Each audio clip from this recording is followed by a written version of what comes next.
Well, good morning, afternoon, and evening. I'm glad to have all of you guys joining me once.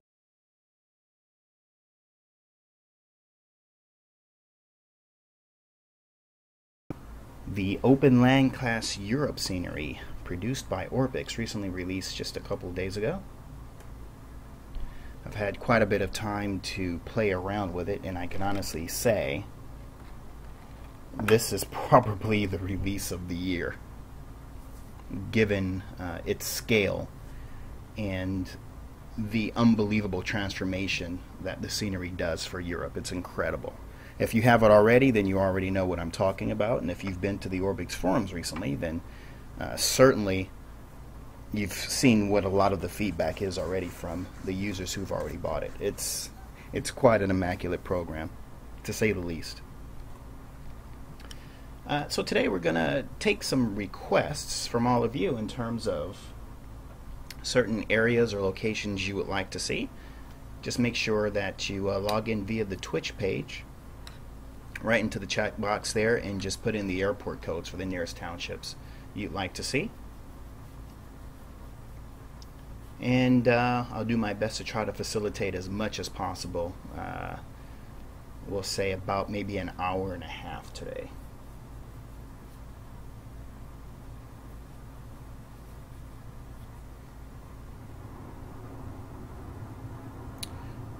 Today we're going to start off in Switzerland, and let's see, give me just a second. We're actually going to start off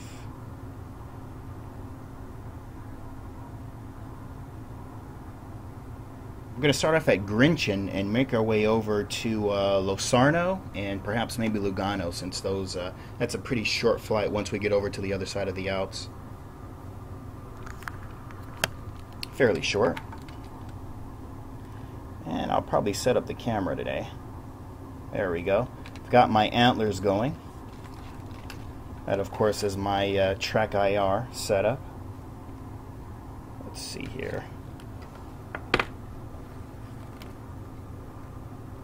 Oops. Cord here is a little flimsy.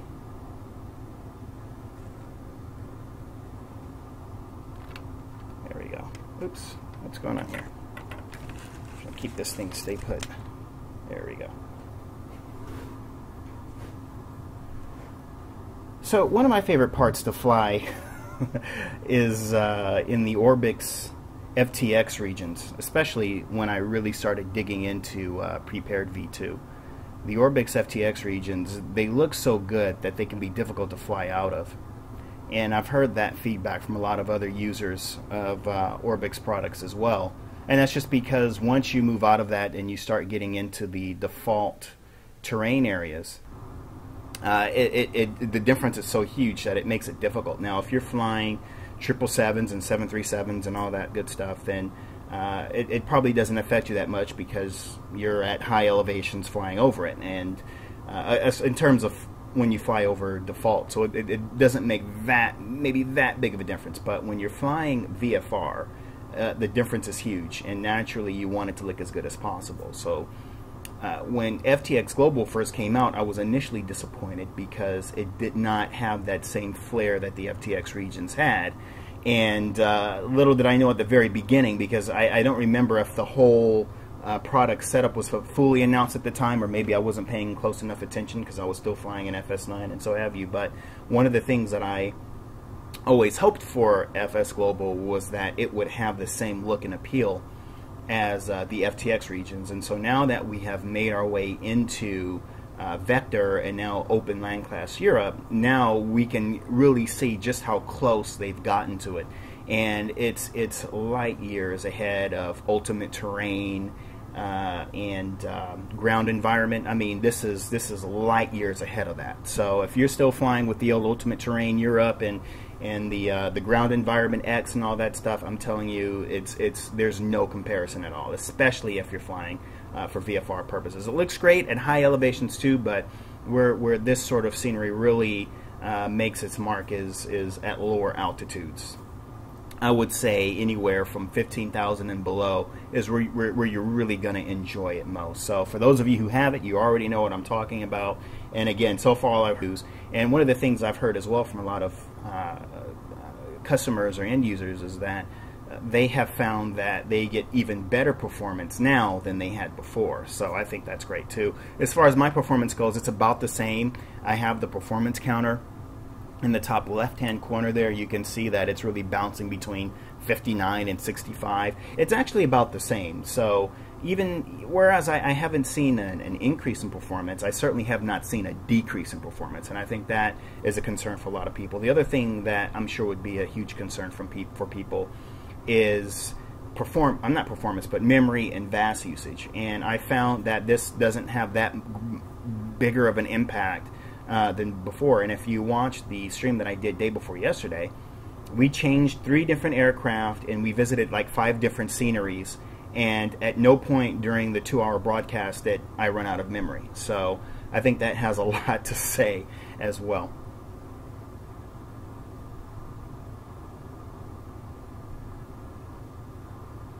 So let's see, you guys are just starting to tune in. Renee, how's it going? As a matter of fact, Renee, if you want to come on, just let me know. Just shoot me a text in there, let me know, and you can dial up Skype if you like. Maybe you have some opinions of the scenery as well. But we fired up Alabeo's DA40, the Diamond DA40. It has a couple of issues with it. There's a that I've already notified Alabeo about. There's a little seam here in the panel, and I'll just try to zoom in here. You can notice right in the panel there, you can see the exterior. I don't know if you guys can see that. So that's one of the issues that I pointed out, and I'm hoping they'll be releasing an update for that soon. The other issue I noticed is, and I'm sure many of you couldn't possibly care less, but the interior handles are not clickable, so I cannot open the canopy from the inside. So those are the only 2 things I noticed about the aircraft in terms of things that probably need to be corrected. Let me just adjust track IR here. Let's see. That looks pretty good.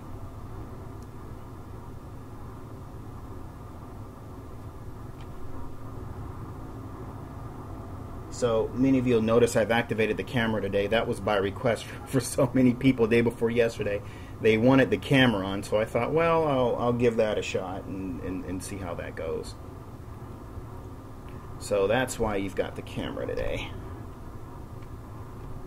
Sorry, still just trying to get the proper... I've got to find my sweet spot. With track IR, there's something of a sweet spot that I need to find. Okay, well, today we're at Grinin. And the code for that, this is part of the Open Land Class West part of the scenery. And let's see, the code for that is Lima Sierra Zulu Bravo. Oh no, I'm sorry, that's Bergen. Lima Sierra Zulu Golf is a code for that. And this is FlyLogic.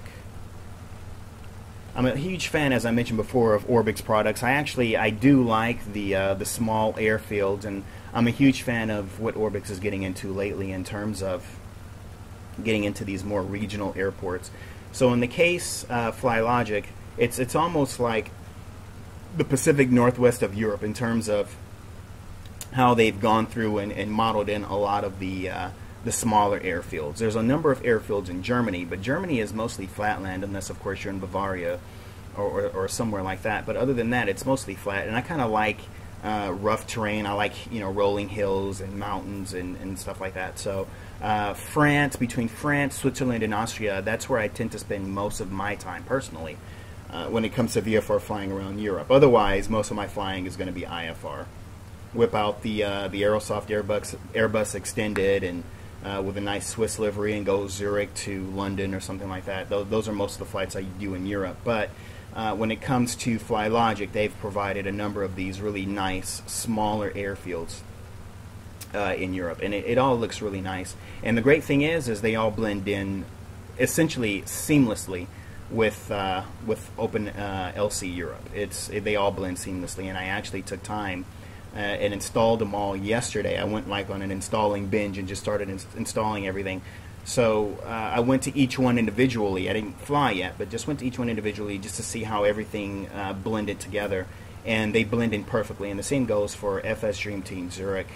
It's seamless. So if there's any concerns in regards to compatibility, I highly doubt you'll have any compatibility issues with these sceneries. Okay. All right, so we're gonna go ahead and get started. And again, if you guys have any requests for any part of the scenery you'd like to see, I have all 19 gigabytes installed. So all I need is an airport code, and you can go in and see where your home city is, how it's represented in OpenLC. Because obviously, when Orbx created or when they were in the process of giving us the preview screenshots, they stuck to just some major cities, but obviously Europe is a huge region, so, or rather a huge continent full of regions, I should say. So I'm sure there's a lot that hasn't been seen. So if there's anything that any of you would like to see, just go ahead and type it into the chat box there, and I'll make it a point to display it.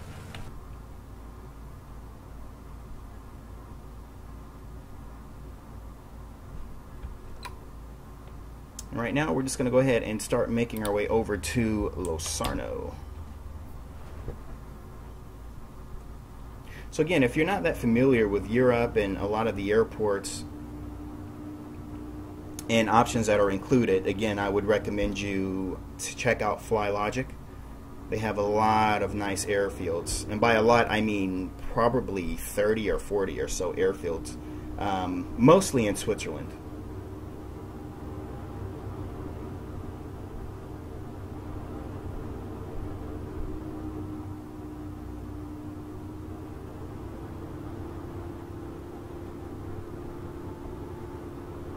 And as you notice with the fine shadows here, we're using prepared V2,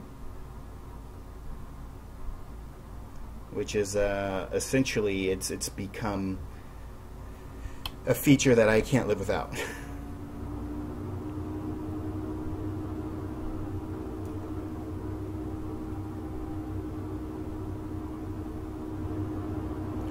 Clear on the right, clear on the left.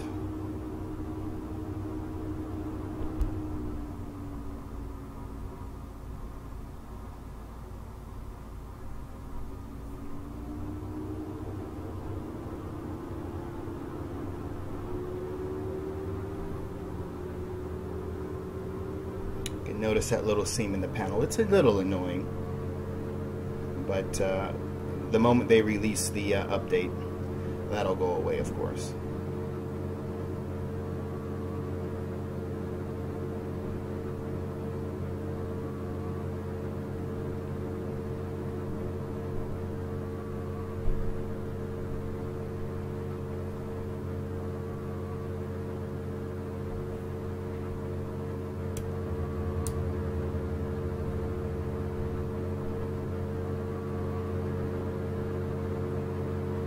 Of course, they've done an excellent job with all of the scenery locations with OpenLC. I think what I find to be most impressive, though, is the farm areas. I feel like they got these areas down so perfectly. It's incredible. The positioning of the roads, the trees, and the coloration. The coloration of the farmland, I think, is perfect.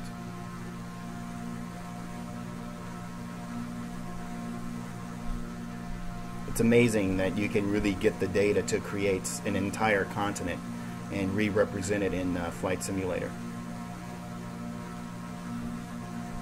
It's impressive.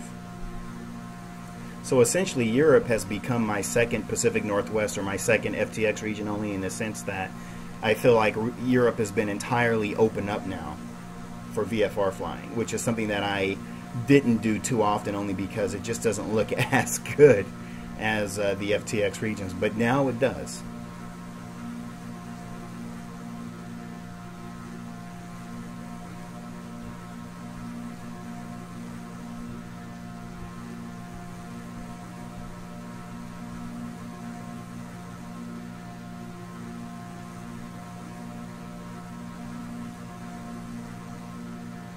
So no one's made any requests yet, and if no one has any requests, absolutely fine with me. This is my my flying time today before I go out and do my exercising and start swimming my laps later on in the afternoon. So, of course, if you don't have a request, you're always welcome to just hang out, and we can visit a lot of the payware airports that are in the area.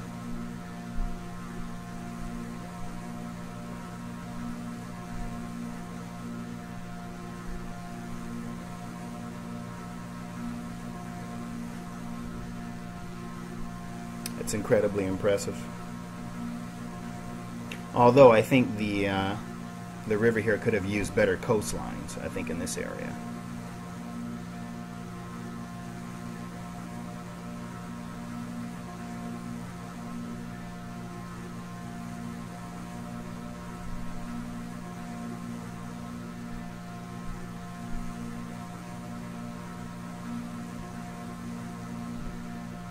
Moving into some little stutters here in the area. The frame rates are still pretty high, though. I'm still seeing 58, 62.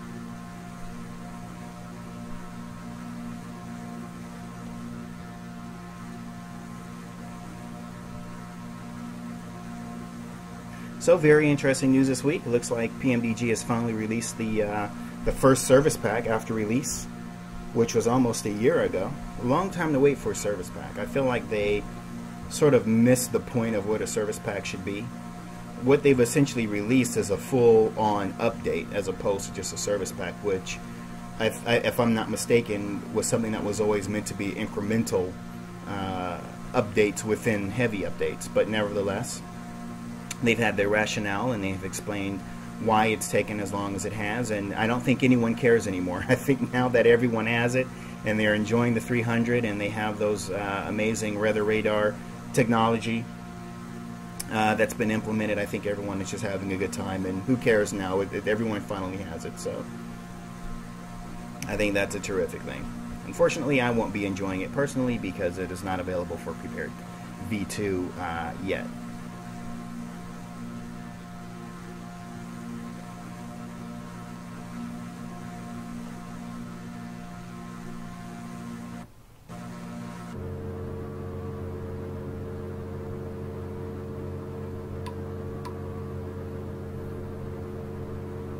And in an effort to give my arm a rest, I'm going to go ahead and cheat and use the autopilot here.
And take a minute and look at some of your comments here.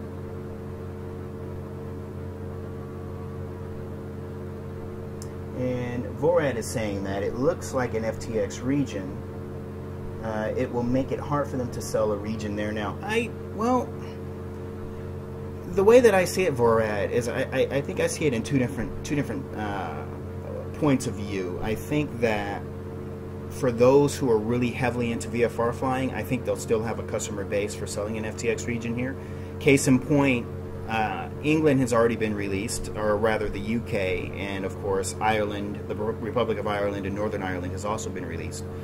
With that said, they're still in the process of developing FTX Norway. Now, in Open Land Class Europe, Norway is already covered, so I think that's probably going to be the first step that's going to determine if people will still buy FTX regions that are already covered by Open Land Class. And I believe that people still will. I think one of the great things about Open Land Class is, number one, the amount of time it takes to develop these FTX regions is it's extensive. It's a heavy load period to develop these FTX regions. So if you're flying in Asia, well, naturally there are no FTX regions that are going to be planned for Asia, and who knows at the moment what else Orbx has planned for FTX regions. I know that FTX Southern California is planned, and of course, as I just mentioned, they're working on Norway. It could very well be that Orbx may at some point decide maybe they're not going to do FTX regions anymore. I think with the advent of the Papua New Guinea scenery that was recently released, I think that had enough popularity that Orbx might start to adjust the business model in a sense where they'll just start developing and releasing products for open land class anyway. So as opposed to just being restricted to these specific FTX regions. I mean, I don't know if that would be a plan or not, but certainly what open land class has done is it has opened the entire world, and it doesn't just limit Orbx to developing in these FTX regions. And when you really think about it, in my opinion, FTX Northern Ireland and Ireland probably weren't necessary because there are very few to almost no airports there. There are the older airports from Ireland, and there's the recently released Dublin, and then Northern Ireland you have the recently released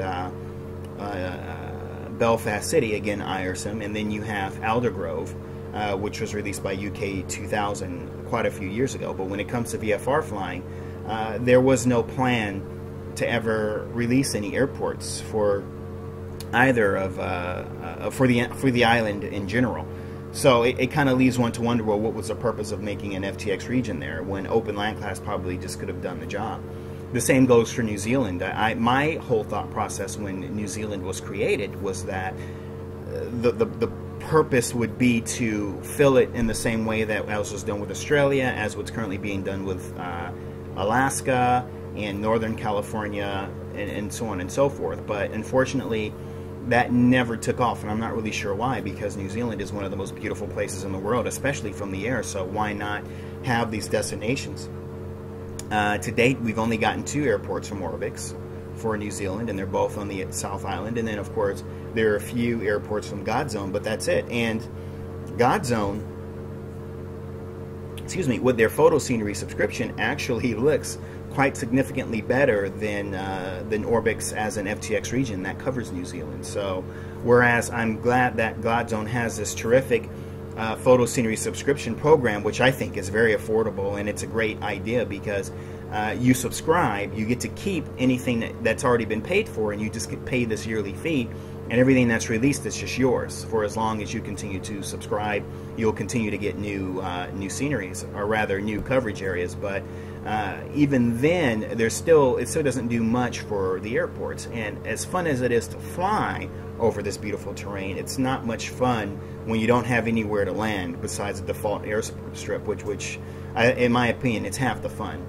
I think where you start and where you finish all has something to do with the overall experience. So if you don't have a high quality pay-where airport to depart and land at, then it's like, great, you've got this great flight in between, but then the beginning and the end, there's not much to choose from. So I would like to see Godzone start to get back into doing airport scenery development as well, because they're very talented in that area, and they've just, the sad thing is they've only done so few. And I think it's pretty obvious at this point that Orbx will not be returning to New Zealand. I mean, they might. I wasn't expecting to get Queenstown last year, but we got it, and it's a terrific scenery. And so who knows? Maybe there is something that's being worked on under the veil that we don't know about. It certainly didn't come up in the recent. It didn't come up in the recent forecast, and the recent forecast really shows a lot of efforts that are going to be going into Northern California.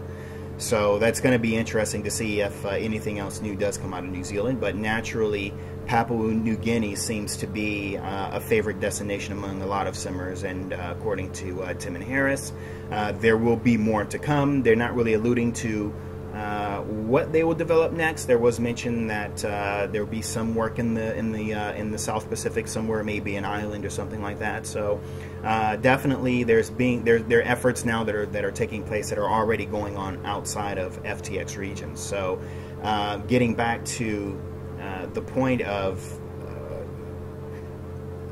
OpenLC sort of just canceling out the point of doing FTX regions? I don't necessarily think so. I still think that there can be life in Europe for FTX regions, and notably, I think for the Alps regions. I think a great place to create an FTX region would be to maybe go from the Pyrenees and Bordeaux and then work your way all the way to the opposite end of the Alps in Austria. I think that would be a very decent FTX region covering all of the Alps regions, and then maybe in Italy you go as far south as the coast, and then maybe you go as far north as maybe I don't know, maybe 100 or 200 miles or something like that. I mean, it'd be a fairly big region, but significantly smaller than Norway, which is being developed now. So just a thought of mine, but I still think though that even though Open Land Class looks as similar to FTX regions as it does, I still think though that there's life. So I wouldn't be surprised if at some point they made another announcement after Norway was complete.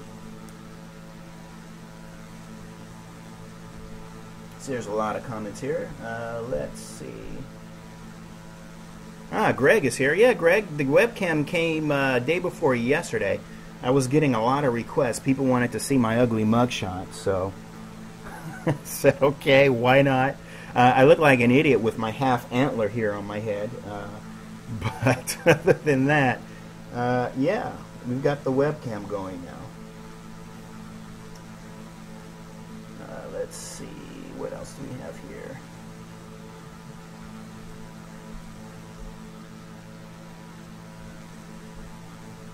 For it says 3 letters, OOM. Sorry, what did he say? He said, OOM were always connected to the 4 letters PMDG. I don't know if that's true for everyone. I know for me, whenever I've done it in the past, the ideal thing to do is in the same way that you would create a flight scenario. For example, let's say, for example, you're just always flying from LAX to Denver. That's just a flight you do naturally, or maybe you do a Denver to Tampa or something like that.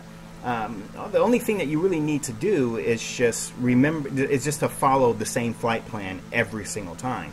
And as long as you fly the flight plan every single time, you can save your panel state, and you just save the actual flight within Flight Simulator, say halfway through the flight. That way, you're probably going to anticipate you're going to have an OOM anyway, so the ideal thing to do would be to just shut the whole thing down once you're at cruise altitude, and then just fire everything up, reload your panel states, and then continue on. I think that's just one of those things that we all have to accept, given the limitations of FSX and Prepared, because obviously it's not 64-bit, so this is unfortunately one of the things we have to deal with. But I think people have found ways around it.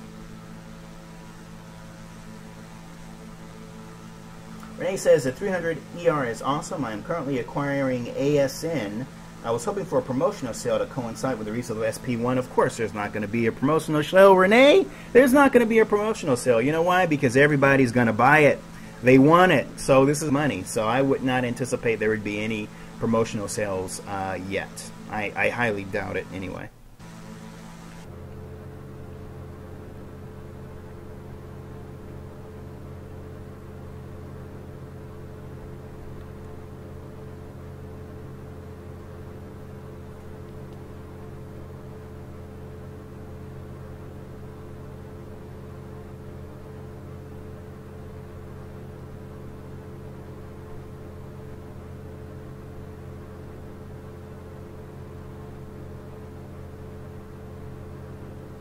And here saying, in reading the forums, it appears the FPS went up, and unfortunately the VAS as well. There is an option to reduce the sounds to 22 kilohertz. And I'm assuming we're still referring to the PMDG 300, is that correct? Air 51's looking forward to Bergen. Yeah, I've been looking forward to Bergen for a long time. As a matter of fact, I could literally fly to Bergen now and you would see that the Cloud 9 version is still active, very much active as a matter of fact. So as soon as Joe is done with the with his version, Cloud 9 will finally be gone forever. I'm also looking forward to getting a replacement for Amsterdam as well, which is another Cloud 9 favorite of mine. But Norway is really making a serious appearance in Flight Simulator. Of course, you have Tor, who's doing a great job with his project, and I think that's going to take us. I think Joe has 2 more projects in Norway as well, and then let's not forget this KDM Design team who's developing Torp. Is it Torp? Oslo Torp, something like that. I'm trying to think off the top of my head. So a number of projects in Norway. So I think once you coincide all of that with the FTX region that's being developed, again, I think it's all going to come together nicely. And depending on how many people pay for that version of FTX will, I think, dictate if Orbx should or should not continue making these European FTX regions. So I think it's one of those things that's gonna you kind of have to wait and see. But I think there's already a good foundation behind Norway, and I think a lot of people are going to get behind it.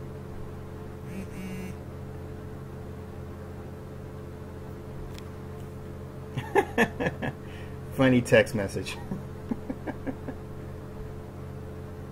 Somebody's got me up on their big screen.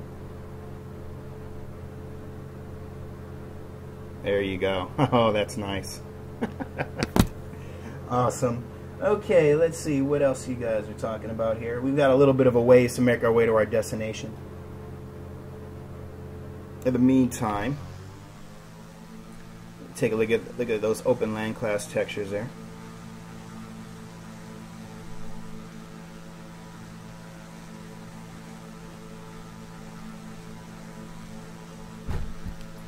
And let's see.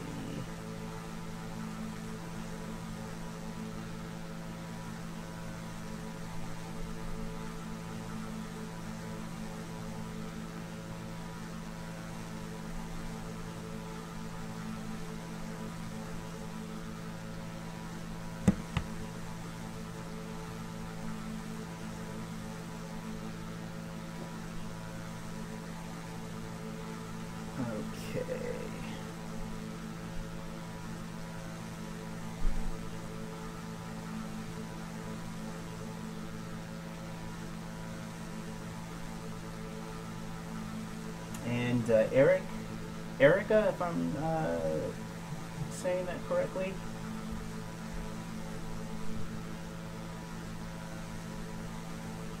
I think I'm saying that correctly.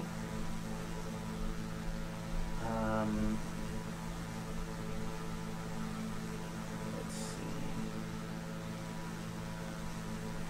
see. It's off. I turned it off. I'm not going to even look at you, babe. Trust me. Let's see. Eric is saying, I'll surely buy Norway. I live in Sweden, so neighbor country makes sense. Oleum is saying, any plans for Norway? Friesland. Word has it OpenLC is not very detailed in Scandinavia. Well, in that case, Oleum, I think that would be an excellent opportunity for you to start punching in some iCal codes for me to visit. And we can actually take a look at Scandinavia. That's sort of the whole point. So rather than go by any rumor that might be present, this might be an excellent opportunity for you to take a look live and see how Scandinavia actually comes, how it comes out. But as far as plans for Norway, as I mentioned, there's a number of airports already available, and Joe, if I'm not mistaken, is also working on a couple of other airports as well for Norway. So there's plenty, I think, planned for Norway in the near future.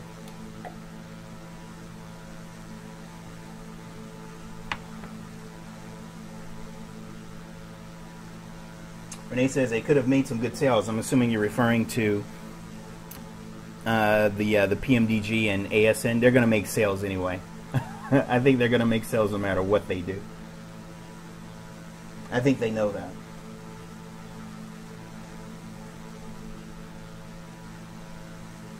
Flight Deck Simulations in the house. Welcome back. Someone says my video is frozen. Shouldn't be. Hope not. I don't think so. No, it's not frozen. I think it's fine.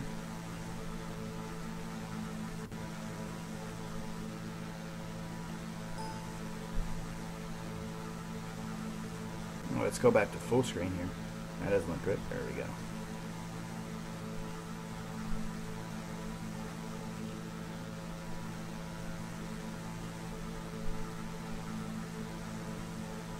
Let's see.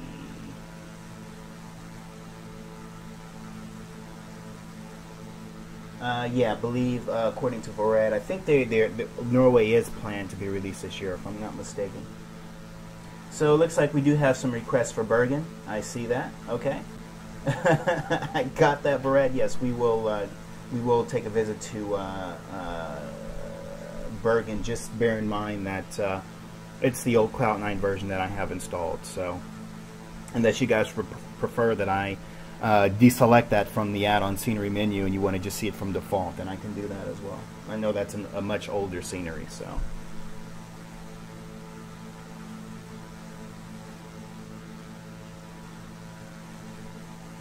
And Flight Deck says Austria HD Pro looks better than Land Class. Well, that's because you're looking at photo scenery. So obviously, I don't think anything is going to be more realistic than photo scenery, no matter what you do. And again, I've already mentioned the subscription from the subscription from Godzone, and then of course you have Earth Simulations, who's creating this Autogenesis, which is essentially it's an FTX region that they're developing on their own, except it's 100% based on photo scenery. And then they're putting all of their autogen on top of it. And autogen can be as big as a city building and as small as a street lamp. I mean, that's just how much detail that they're working on putting into that project. So that's going to be huge. But my concern about that is going to be far greater than an FTX region or Open Land Class when it comes to, number one, capacity. Because I think for the UK alone, I think is like something like 30 gigabytes or something crazy, and I'm sure someone can correct me on that, but it's a huge file. So I don't think many people will have the ability to experience the whole thing simultaneously. I think they'll have to just select certain regions within it. But just to give yourself an idea of what that might look like, if you have the Isle of Man scenery from Earth Simulations, and you already get sort of an idea of just how accurate it looks. So it's incredible. I mean, it's unbelievable just how good it looks. But in terms of how it's going to affect your memory, and of course, as we already know, it's going to suck quite a bit of your hard drive. There is some concern there as it pertains to that.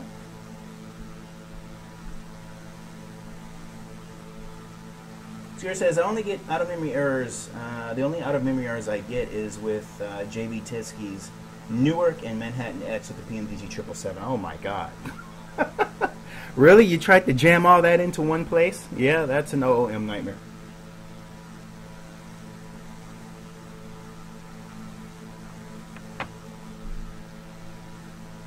Eric says, I bought X-Plane 10 Global yesterday, and it is a big 64-bit optimized. Yeah, that's true. X-Plane is more advanced than Prepared is in terms of the fact that it is a 64-bit. That's true. Not many options for third-party add-ons for it, though. So there's that. Still working my way down the list with your comments.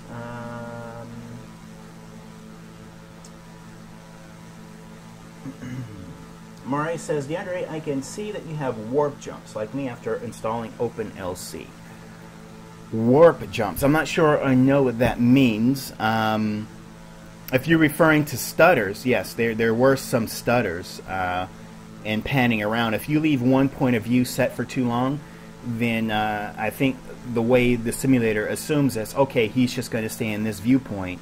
So we can get lazy and not have to load everything in high definition, because I'm using 4096 texture. So I think what the simulator goes is, okay, he's only looking at the panel. He's not doing a lot of panning around. So why do I need to then go through the trouble of fully rendering ground textures when he's not looking at it. So when I switch it very quickly and pan around, I think you see that jump because the system's like, oh my god, he's trying to do something, quick, load something, or you know. So I think that's why you get those stutters right after. But in general, we have to keep in mind that I'm using the Open Broadcaster software, so I always make sure I point that out, because what winds up happening is the OBS uses a huge portion of the CPU, so it starts burning through cores pretty quickly when you're running simulator with these high settings, and then of course broadcasting simultaneously. So that's something always to sort of keep in mind.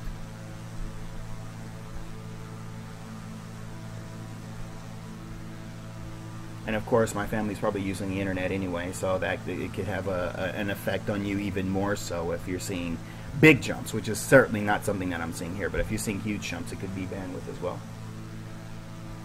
Those Alps are getting mighty closer. Let's see if we can squeeze this little bird a little bit higher.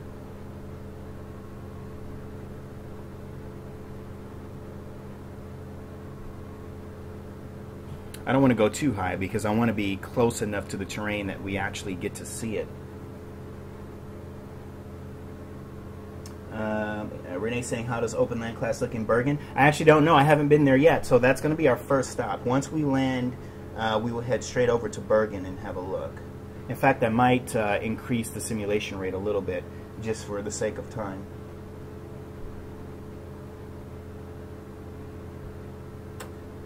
Fred says DeAndre's half antler looks like an arrow to the head.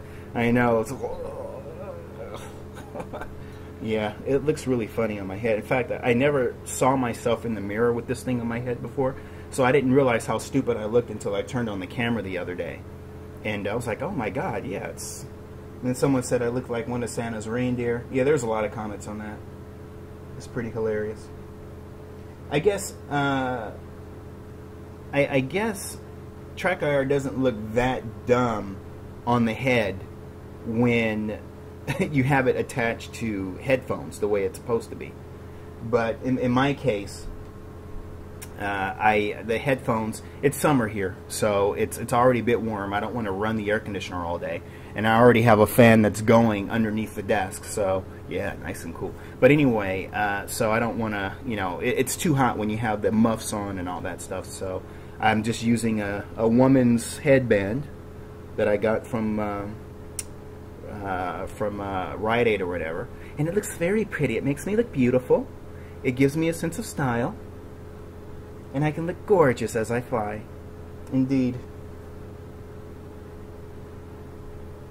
Flight Deck Simulation says that you're able to watch this broadcast on your iPad. I don't know how that's possible because I can't watch on my iPad. It doesn't let me. So I don't know if you're on an iPad or maybe you're on an Android device, but on iPads and iPhones, Twitch doesn't work. So it'd be nice to know how it is that you're getting it to do that. I know there's a Twitch app, but I think in order for the app to work, don't you have to have like 200 people watching live or something like that? So I think there's only like 50 of you watching, so I don't think that's enough for the Twitch app to activate. Or maybe it is. I don't know. Let's take a look.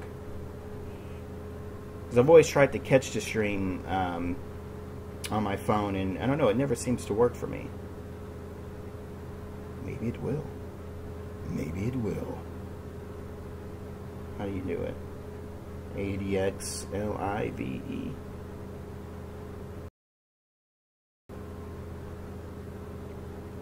Oh, I wonder how many streamers you have to have for that to work. It's just a blank screen though.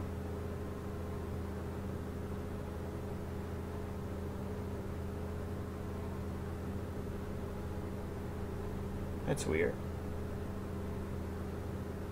There's no actual video though.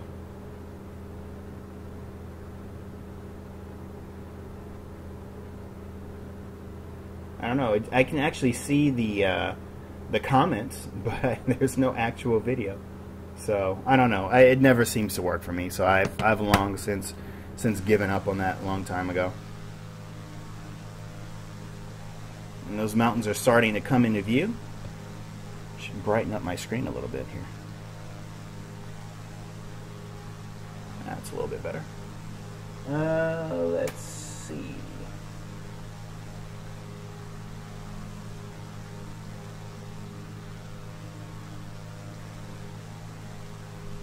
And Jetline saying, I can't believe how good this area looks. It looks great from the top-down view. Switch back over to top-down. Of course, we're coming in over the mountains now, so...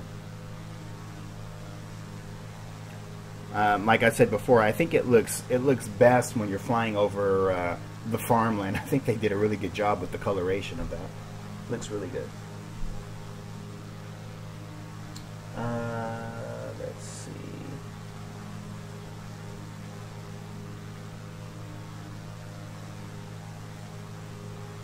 Oh, Borat is saying Earth simulations for the whole UK is 4 terabytes. Theoretically, no, I don't think it's that much. Ben Weston, CEO of Airline 2 Sim, actually has like a pre-beta version of it, and I think he's using that as some of the backdrop for his. I think they're using it for the Twin Otter cadet training program, and he actually told me how big it was, and I don't think it was like 4 terabytes. I think it was like 30 gigabytes or something like that. 4 terabytes is ridiculous because who's running 4 terabytes? That's insane. I mean, even I myself. I do have about 5 terabytes, but I mean, we're talking about external hard drives and all that stuff. But internally, I don't think anybody has more than maybe 1.5 to 2 terabytes on average. I doubt that. Yeah, there's no way that would work. I mean, how do you download to 4 terabytes of data? Could you imagine? A whole year would go by before you had it. Well, you guys actually get it to work on the iPad. I'm guessing you guys are using the app, but anyway, for me on the app, I just get a blank screen. So, but that's Twitch. Twitch is very buggy, and I wouldn't be surprised at some point if Twitch just logs us out altogether. It's done that before, a few times actually.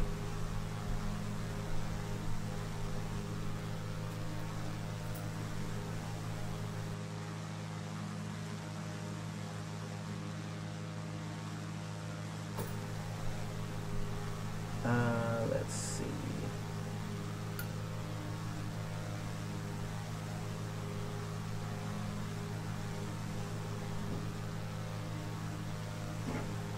Oh, Eric's saying the PC panics when I change view. It doesn't do that when I'm not broadcasting, I can say that.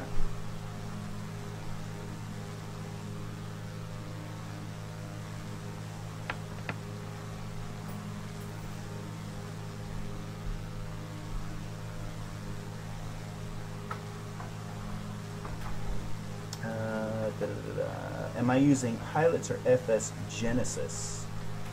If we're referring to weather, I use Pilots FS Global Real World Weather, which I'm not using now. I guess I should turn that on, and see what the real weather conditions are. Let me try to turn that on just for kicks and giggles. But for as far as the environmental generation, I'm using the Rex 4 Texture Direct.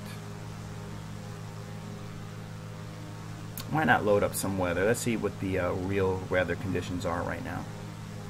I like that this loads up in real time, which is really cool. We'll just do a static weather download because we don't want to bug the internet connection too much. Most current weather, and we'll see what the weather at destination is. We'll put in destination weather. Actually, the nearest airport I think is Samdan. What's the nearest airport? Sion? Well, it's not Samdan for sure. It's mostly like Sion. Lima Sierra, Golf Sierra. Let's just put that in and see. Let's see. No, there's not much for weather right now. We'll pan upward a little bit so we can see the weather inject. There we go. Look at that. It did it like right away.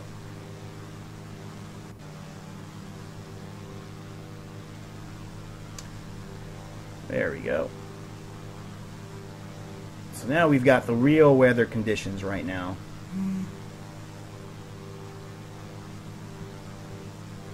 Not bad. Actually, looks a little bit better, doesn't it?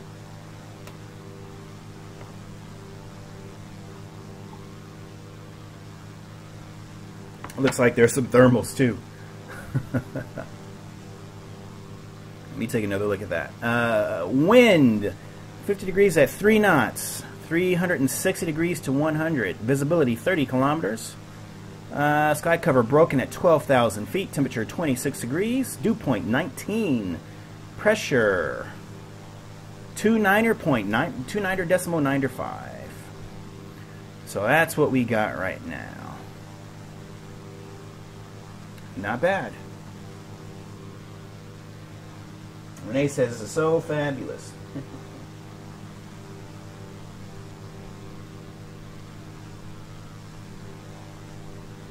Okay, good. Well, I'm glad to see that the iPad is working for many of you.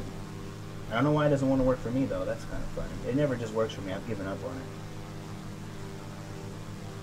So we're at saying one region of the Autogenesis is 30 gigabytes with Autogen and photos. And UK is a dozen regions or more. I guess that's how they're going to release it. I think that's an interesting concept. Eric has a 6.5 terabyte. Wow, that's quite a bit of space. I wonder how Erica, how much of that 1.4 was it 6.5? How much are you actually using now? That's a good question. How much stuff you got on there, man?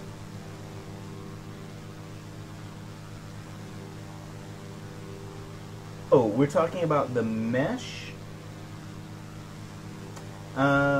If we're talking about mesh, what I've got is FS Global 2010. If you go back and look at the Orbx, in the Orbx forum there, one of the things that they specify is that you have FS Global 2010. I guess you could use another mesh. I'm just a fan of FS Global. I've used it since they released their first one in FS9 many years ago.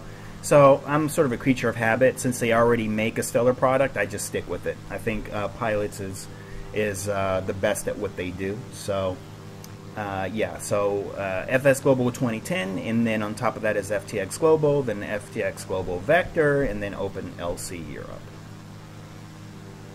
Now the funny thing is I do have Switzerland Pro, but I'm debating as to whether or not I'm going to reinstall it. I think what I might wind up doing, it just depends, because with the Swiss Pro you can still elect to just use the Autogen objects, like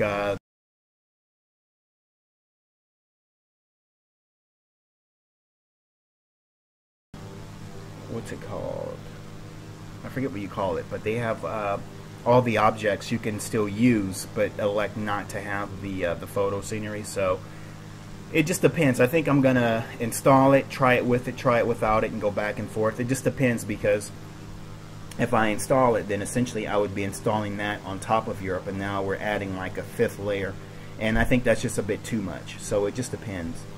And the same thing goes for Austria. The only problem is, and the good thing with Swiss Pro is you get winter textures. With Austria, there's no winter textures. So that's sort of a deal breaker for me, if you will, not having winter textures. So I don't know yet. I haven't fully made up my mind how I'm going to handle that.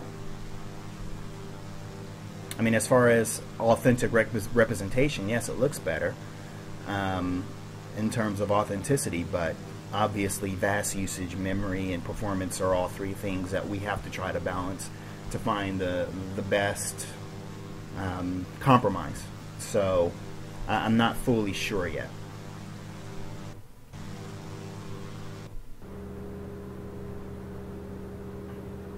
Gonna squeeze us a little bit higher, go up another 1,000. So far we have Bergen, and that's where we'll be heading next.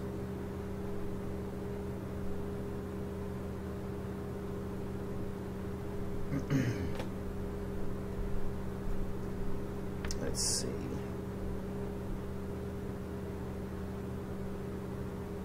Eric says FSX on one hard drive, prepared on the other two 3 terabyte hard drives, and then one 250 gigabyte for the Windows 7, and then one 250 gig for some random files. So I don't know how much else I use. Well, what I have at the moment, and my desk is a real mess because I pan the camera around so you can see what I have, but it's really filthy.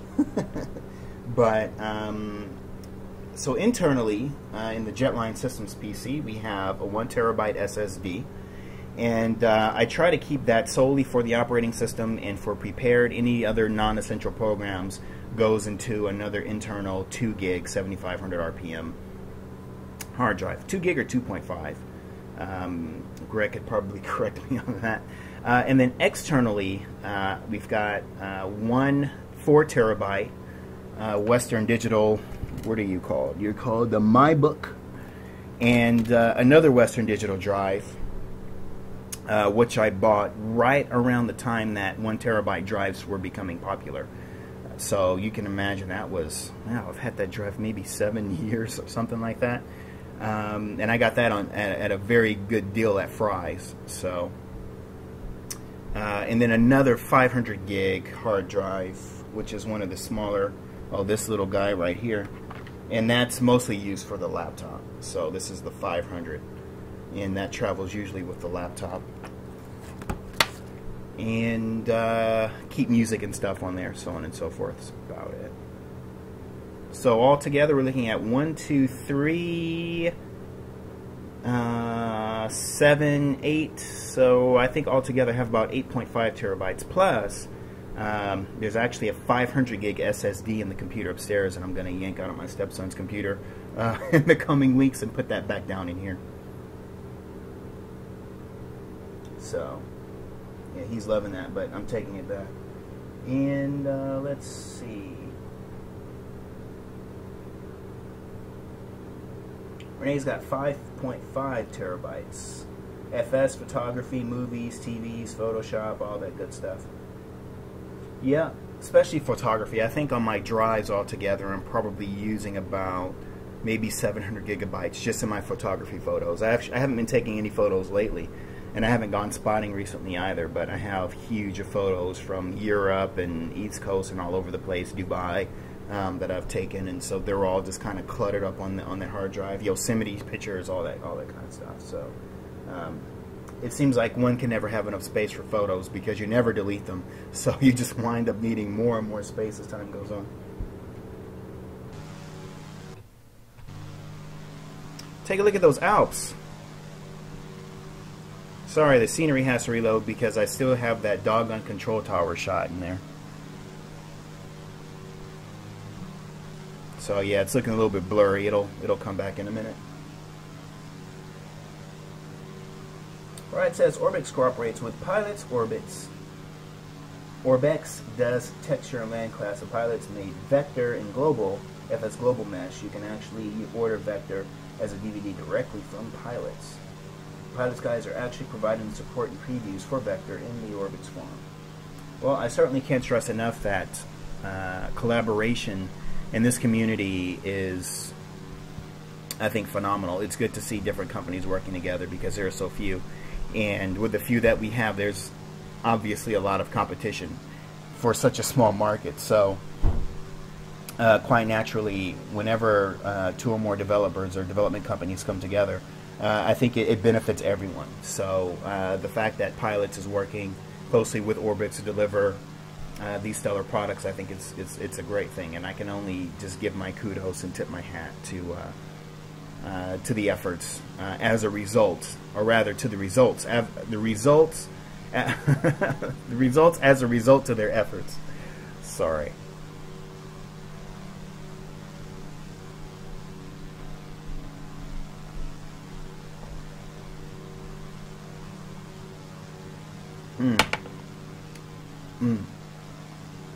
Hang on.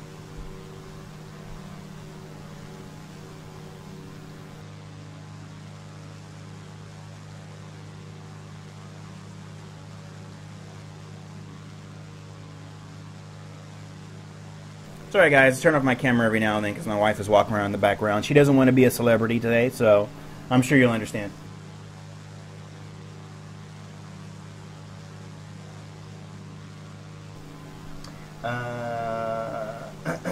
Eric says, I want to go ski in the Alps.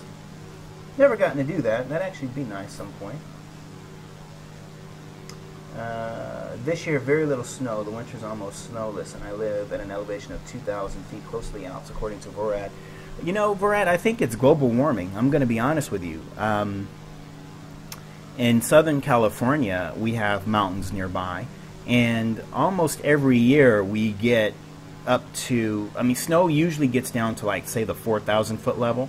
And the local mountains, the highest altitude, I think, in the local mountains is something like 9,500 feet. So when we get snow down to the 4,000 foot level, oh, I can turn that back on. When we get snow down to the 4,500 foot level, that means at the higher elevations you're looking at, you know, 6-7 feet of snow. And so we have a lot of snow, rather winter resorts and stuff here. But given the drought that California is in right now, I think we're in the worst drought in California history. We haven't gotten snow in the last 2 years, so it's really kind of a bummer. And so naturally the thought process is, well, let's go to Northern California, to Mammoth or something like that. But the downside of that is that they're also affected by the drought in Northern California. So unfortunately, there's just no snow at all, and so the only next place to get snow is if you try to go as far north as, say, like Idaho or Colorado.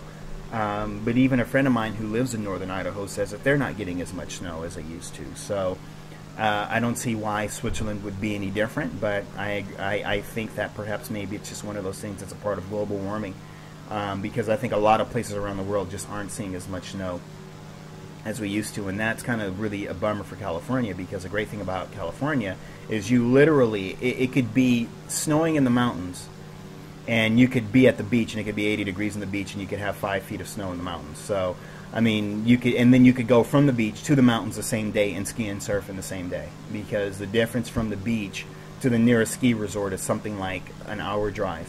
So, literally in a period of an hour, you could go from surfing to skiing, but that's not the case for us, at least not for the last couple of years, and we're not very optimistic for 2015 either. So that's really something of a bummer for us, to be honest.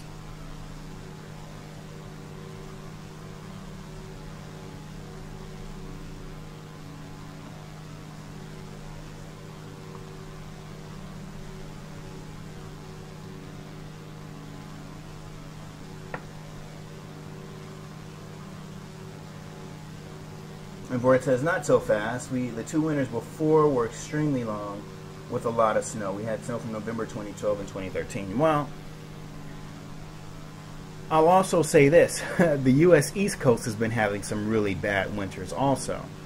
And the winters have been longer, and they've been getting really hit pretty hard in the late months of the winter season as well. So I think perhaps in certain places, maybe the effects are different, because the way that the East Coast has been seeing its winters lately is it's unusual. It's very unusual. So I guess the question would be is if your winters are longer than usual. I guess that would be a question, because even like you look at that Hurricane Sandy that hit a couple of years ago, and I don't think New York has ever been hit with something that extreme. So I think a lot of people were just attributing that to just climate change. So if you're saying, Brett, if your winters are the way they've always been, then I guess it's not a big deal. I mean, I've been to Europe both in winter and summer, and as far as I'm concerned, it's all good. it's fun either way. Getting a close-up look at some of the textures at high elevation. We're about 14,500, and you can get an idea of how close the ground is. It's probably a couple thousand feet below, and the textures are pretty crisp, minus some stutters. But mind you, we've got some pretty thick cloud coverage as well, and clouds can always slow things down a tiny bit.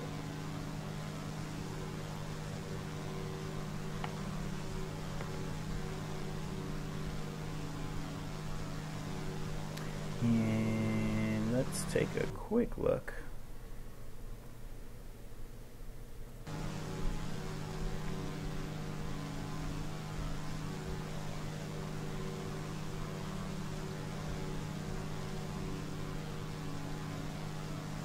Bump the scene. I gotta bump the simulation rate up just a little bit.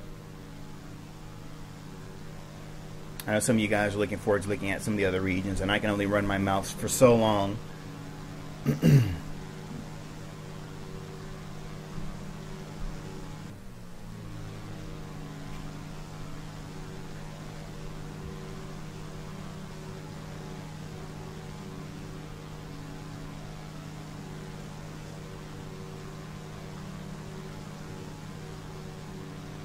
There we go. Go back to normal now. Saved ourselves about probably 7 minutes. And of course now the downside of that is we've got to wait for the scenery to reload.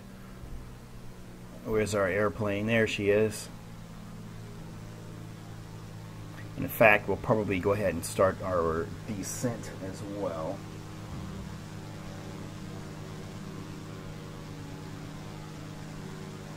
Well, that's interesting, Vorat. So you're saying even in Switzerland, the drought in California has made big news there. Well, we're all crossing our fingers that we'll get another El Nino event. We had the last El Nino event we had was back in 1990. Just thinking off the top of my head, I think it was like 1998 or 97. I believe it was 98, and it pretty much rained continuously for like 5 months in a row. And there were floods everywhere, and it was insane. And the problem about LA is when it rains here, people forget how to drive. So, as you can imagine, lots of road incidences and stuff like that. But we're hoping for another El Nino this year, but there's really nothing for sure to suggest that it will happen.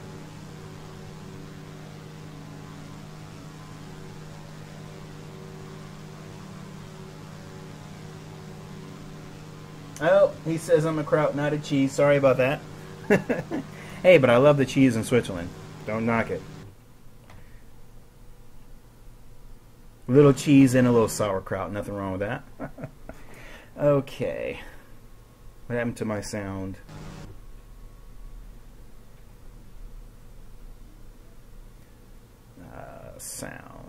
Sound blaster, where are you? There we go.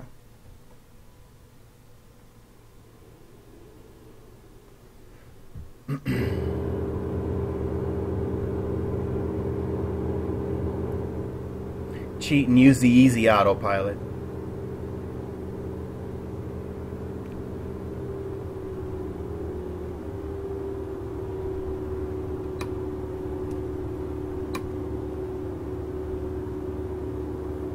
So if you're just joining, we're en route from Grinin to Locarno. And just showing off the Orbx OpenLC Europe over the Alps. And there's your Alps right there. Looking very nice, looking very crisp.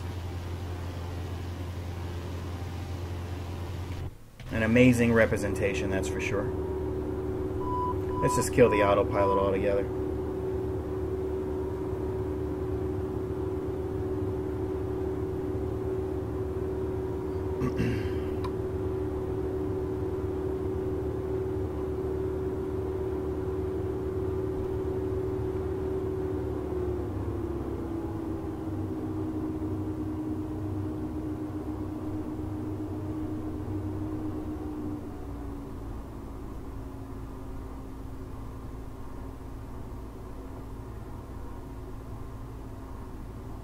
This aircraft is very difficult to stall. I tried stalling it once, and I couldn't get it to spin or anything. It just sort of hung out, went into a stall, the nose drops, and then it just gets enough airspeed to keep flying, and that kept happening over and over. No matter what I did, I couldn't get this thing to stall.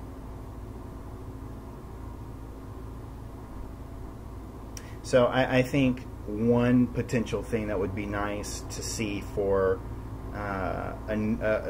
a future update to Prepared is, I guess, an improvement in the flight dynamics engine somehow. Sort of, you know, I think that's one area that X-Plane obviously has a leg up, and certainly DCS is when it comes to flight dynamics, and I would like to have more realistic flight dynamics. I mean, if you've ever flown a real plane, then you know the differences. I mean, obviously you can't feel what's going on, but you can still get a feel for how it should feel even virtually. And I think for the most part, aircraft developers have done a really good job in making very good flight dynamics. Especially the chap who did the ones for this lovely plane, which is it Brent Stoll? He does a very, very good job at what he does. But even with that said, overall, especially with like helicopters, the flight dynamics for a flight simulator could be improved. Looking at that seam is really jumping out at me, isn't it? You can kind of see there.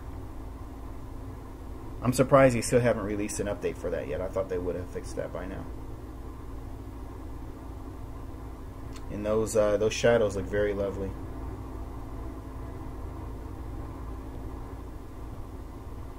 And this time, Alabeo gave us an aircraft that was in a bit of used condition. We have some scuffed up interior markings here, and the weather is a little bit worn, as opposed to a lot of their older aircraft like the Stagger Wing or the C-195 business liner, which both look pristine and brand new. The DA-40, which is a newer aircraft, not brand new obviously, I mean it's been around for a while, but as a newer aircraft, this one actually looks a little bit beat up, and the older aircraft look a lot more new. So I thought that was interesting, but it's a welcome change to have some worn looking aircraft. And to be honest, I wouldn't mind if Alabeo actually, for once in a while, if they actually had released some exterior aircraft, some exterior repaints with some, some beat up looking dirt, and show some fuselages that look like they've had a pounding over the last 30-40 years. I think that would be nice to see that too. All of our aircraft always have a way of looking so incredibly pristine. Just taking a look at that topography down there, that looks very nice.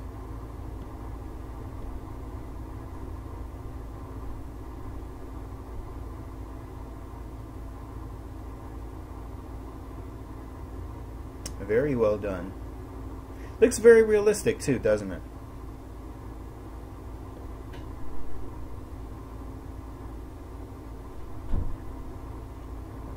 So we should be on the ground in a few minutes, and then we will head over to Bergen. That seems to be the only request that I've gotten so far.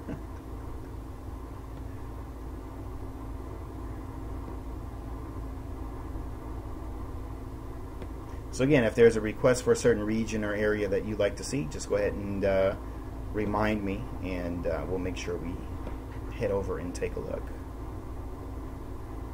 Hopefully this gives you a better idea of how OpenLine class is represented, as opposed to just looking at preview screenshots.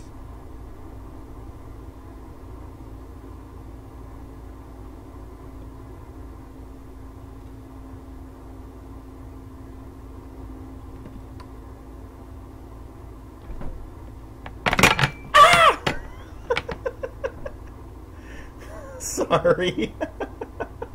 There was no water in it though, right? There was? Did I spill water? I'm sorry. It's the rain's fault. It started raining in the simulator, and then I wanted to see what the water felt like in real life, so that's why I just spilled a little bit.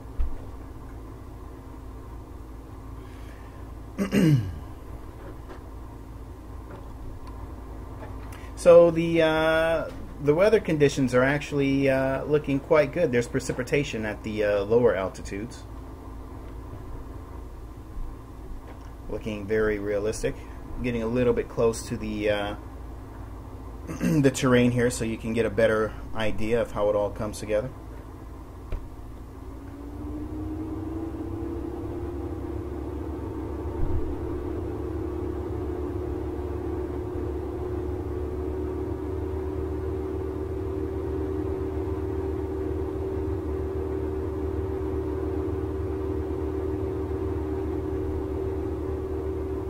So very doggone close when you look at it. I mean, it's pretty darn close. And it's funny because I hadn't bothered to install any of these Swiss sceneries, because I just knew that, for example, Locarno is a very scenic approach, which is, we're actually approaching Locarno now, but we're not on the proper approach for it, because I'm sort of just showing off the terrain. But as you can see, it's a scenic approach. So quite naturally, flying in with just a default representation, it looked pretty bad. And the default textures in prepared look worse than FSX. So I just didn't bother to install them. I didn't even bother.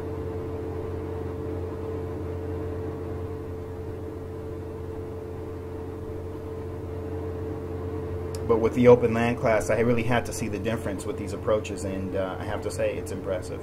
It's very impressive.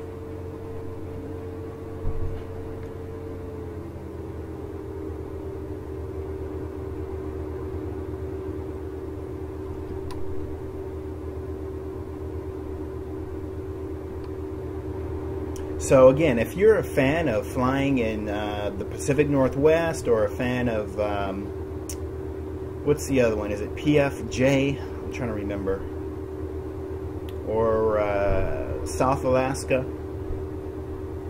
What's the other one? The other one by Holger with Sika. I forgot what that one was called.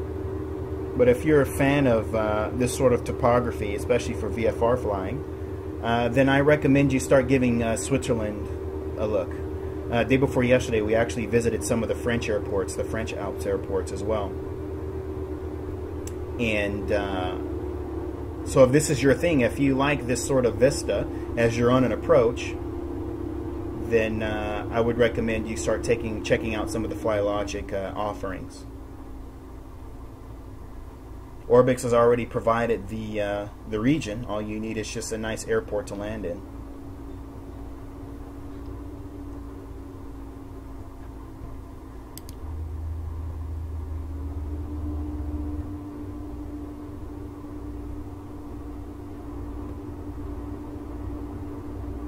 Very scenic.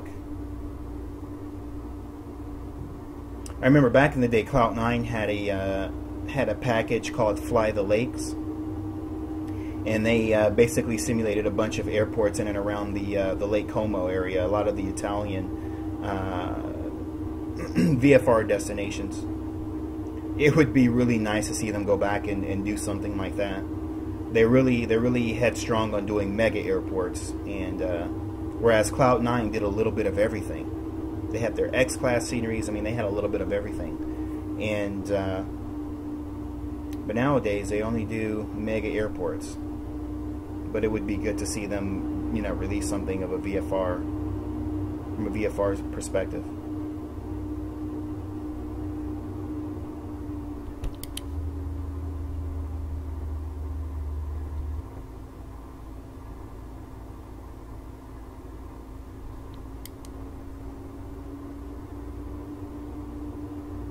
And there is a slight crosswind up here too.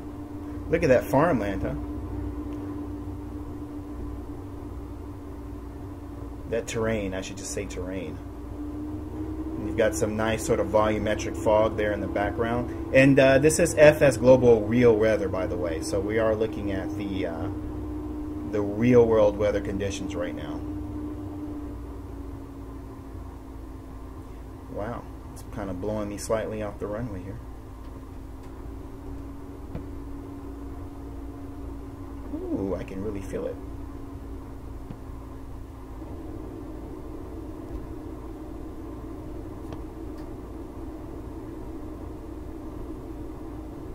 And welcome to Locarno.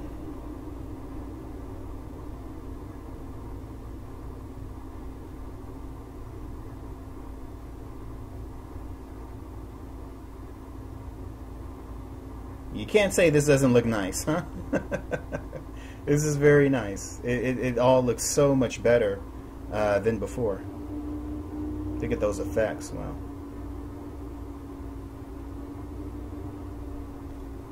Switch to the external view here.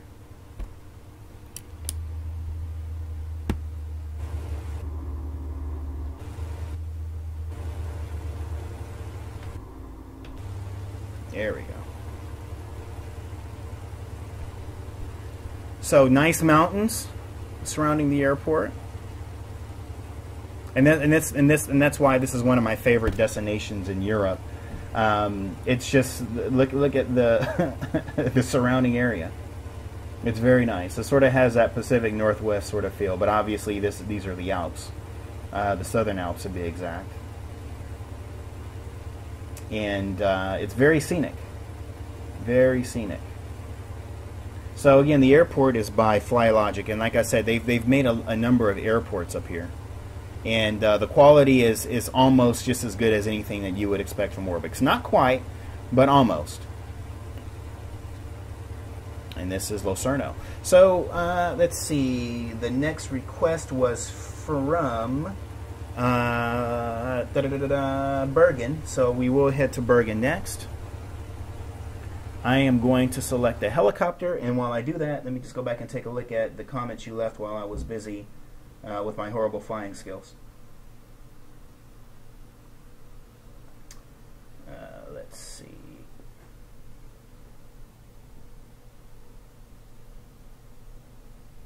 Alex, welcome aboard. Namal's asking what aircraft were we flying. That was the Alabeo Diamond DA-40, just released a couple of weeks ago.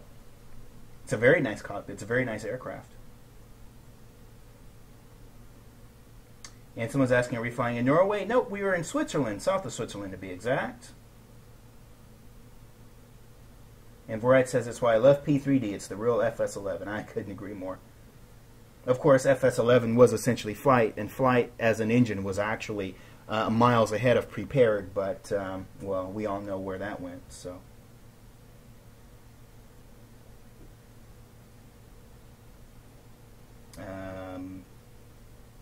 Did I just scream? Someone's talking about screaming. Did I scream? Oh, that was when I dropped my water. Excuse me. Sorry about that. Yes, that was my girly scream. It was designed to match my headband.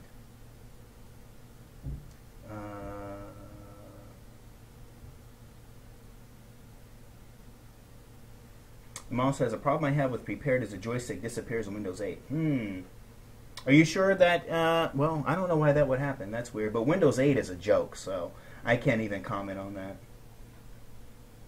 that.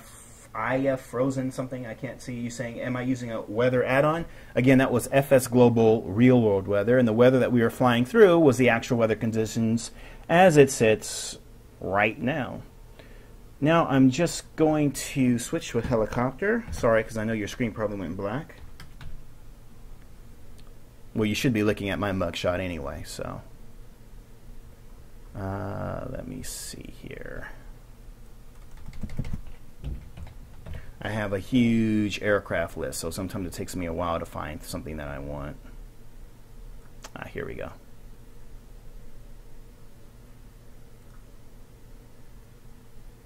And we're going to cross our fingers and hope we're not going to get an OOM, because as it typically happens, when I start switching things up quite a bit, I tend to get OOMs.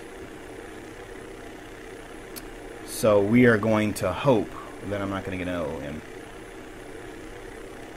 I'm going to turn off my camera really quickly because I'm in my underwear and I need to get some water. Hang on one second. And actually, I'll do a quick fly around this area too, so you can see it one more time before we go.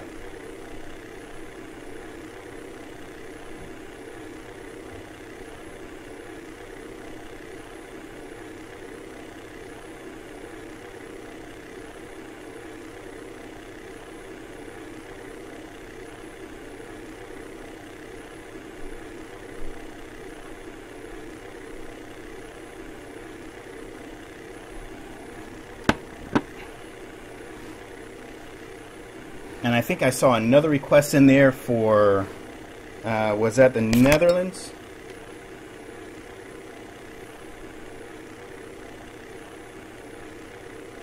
All right, so I'm going to do just a quick departure so you can see the airport by FlyLogic. And yes, I know the helicopter is not exactly fitting for the region, but that's okay. It's just a quick selection.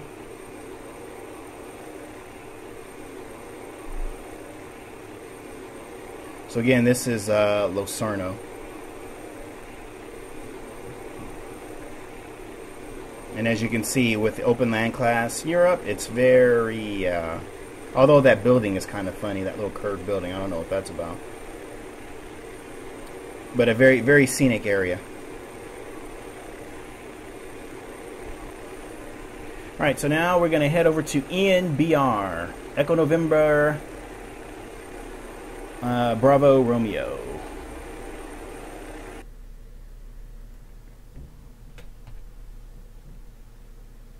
Bergen, and this is by request.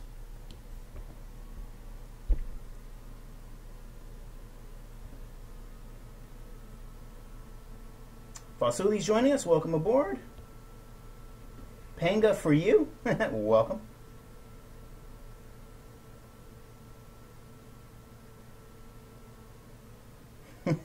You guys are going to start seeing people walking up and down the streets with this with the head antler thing. I'm telling you, this is the new style. You guys just wait. You think I look like an idiot now, but once everyone starts doing it, I'm telling you. Okay, the tulip fields around Echo Hotel Lima Echo. You have to switch to springtime to see the tulip fields. Okay, let me just write that down. Echo Hotel Lima Echo.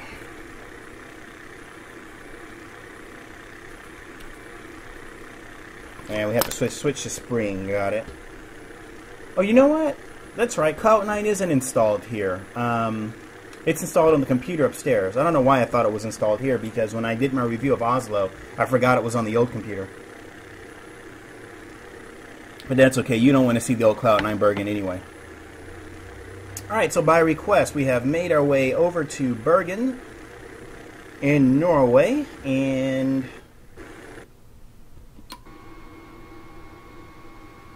I know this is not necessary, but I feel like I just want to whomp, whomp, whomp. Okay.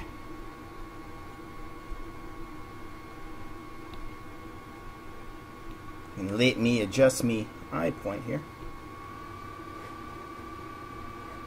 And make our way over to Bergen.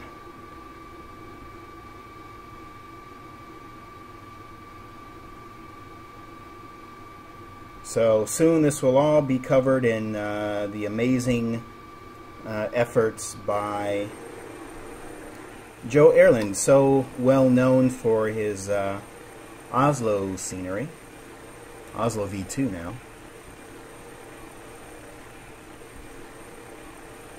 And there's another airport he did further to the north, which he's going to redo, and I think it's called, is it Trondheim Varnes or something like that?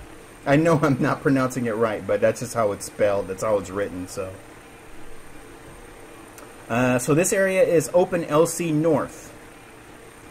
And again, when you purchase OpenLC, you don't have to install all 4 regions. You have North, South, East, and West.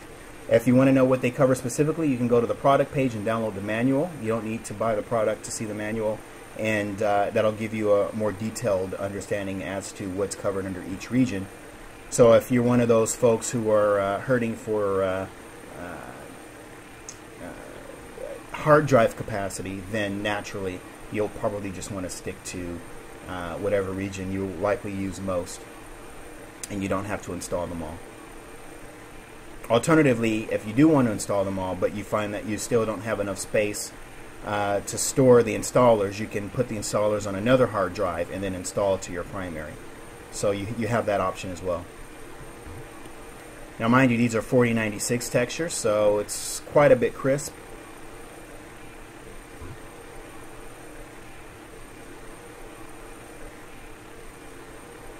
Some cars on the roads. The cars don't obviously show up on the photoreal roads, but only on the roads as notified by Flight Simulator. That's what it looks like.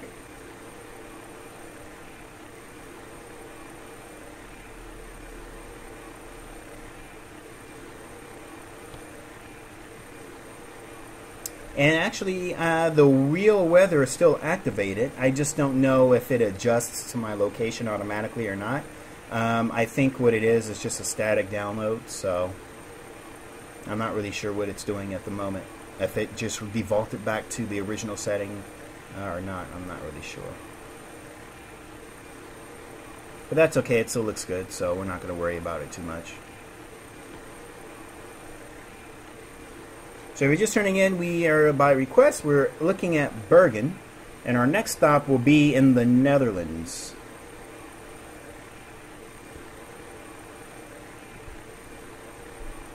And current time is 12:06 for me, so we've got about another 20 minutes. And then I've got to go do my swimming. It may not look like it, but I'm at 197 pounds, so where I should be realistically is probably around 175. Somewhere between 175 and 180 is where I should be. So got to hit the pool. Got to hop on the bike too. Maybe that'll be next week. It's easy to get fat sitting here with the flight simulator, I can tell you that.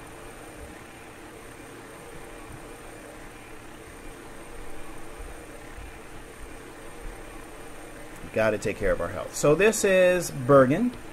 And hopefully, for some of you who live in the area, if you're joining in and watching now, hopefully Open Land Class Europe North has given Bergen a decent representation of the area. I think it looks beautiful, in my opinion.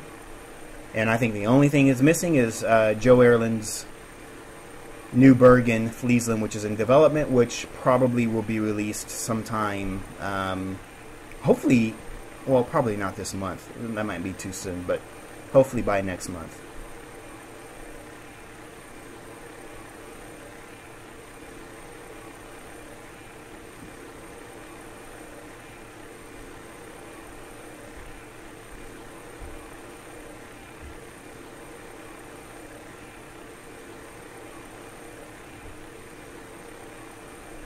And yes, Joe will be redoing that Trondheim scenery.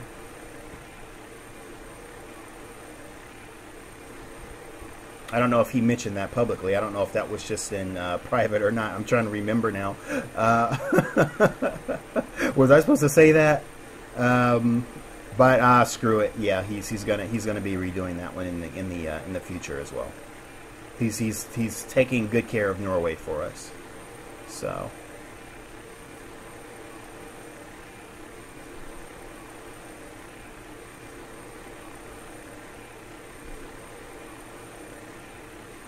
That Bodo scenery, I noticed you guys are talking about that. Man, I hope it won't be too long to wait for that. I've been following that Bodo scenery on Tor's personal website for, gosh, it's been a couple years now. So I'm happy to see that it's going to be part of FTX Norway. But it's a long time coming waiting for that particular scenery, and I'm really hopeful that it will get delivered this year. Probably doubtful, but I can certainly hope for it.